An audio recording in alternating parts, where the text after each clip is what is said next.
Гласници на надежда.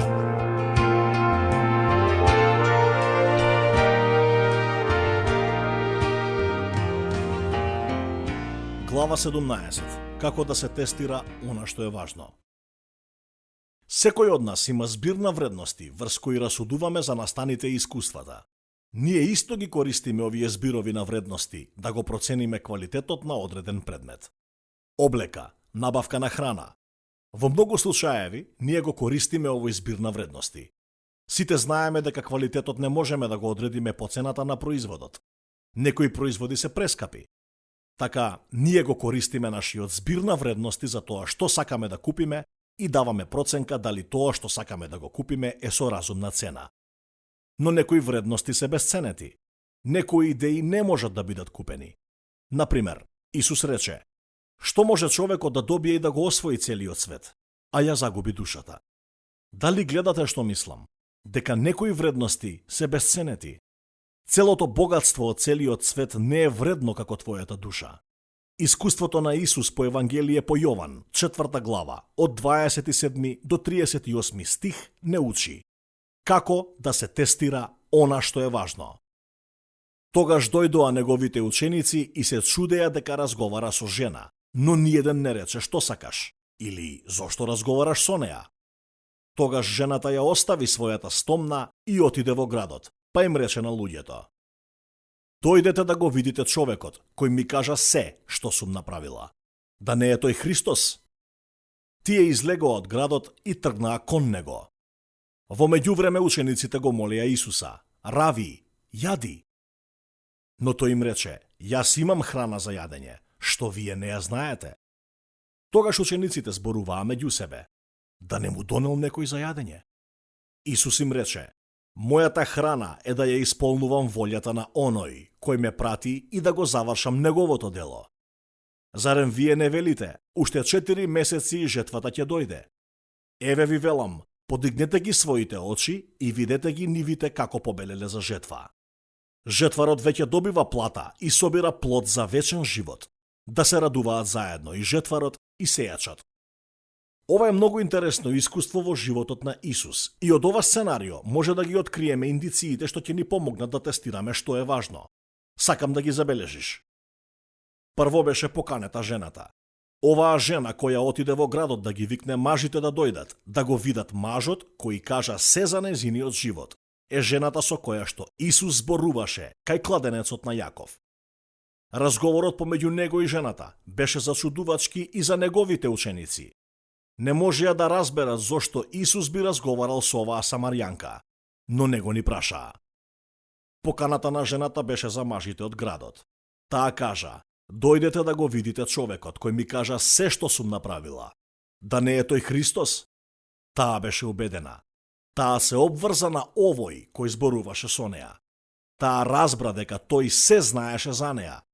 Во незината изјава кон мажите, таа го исповеда Христос. Да не е тој Христос? Таа праша. Да не е тој Месијата? Тие излегоа од градот и тргнаа кон него. Во нашиот збир на вредности и ние треба да го направиме тоа што и оваа жена. Ние мора да го ставиме Исус Христос на неговото вистинско место. Во незината покана на овие луѓе од градот, таа го направи токму тоа. Таа рече: "Го сретнав него. Тој ми кажа се што сум направила. Сигурно е тој Христос." Да, во тој сет на вредности треба да го ставиме Исус на вистинското место. Постои и втор поим кој излегува од последиците на учениците. Кога учениците се вратија од градот каде што беа да купуваат храна, тие го најдоа Исус како разговара со жената. Знаете, гладот е дел од нашето постоење. За да живееме, мора да јадеме. Нашите физички тела мора да се хранат. Толку природно е што учениците кога се вратија од градот со храната, очекуваа Господарот да јаде со нив. Во моментот, тој не се грижеше за храната. Тие не можеа да го разберат тоа. Тоа беше нивно второ изненадување. Уште повеќе за нив беше изненадување кога тој рече: "Јас имам храна. Храна што вие не ја знаете." Со ова, тој смета дека има размислување кое заслужува повеќе внимание од физичките потреби. Исус ја виде и ја прифати таа вистина. Има некои поважни размислувања од храната и физичките потреби.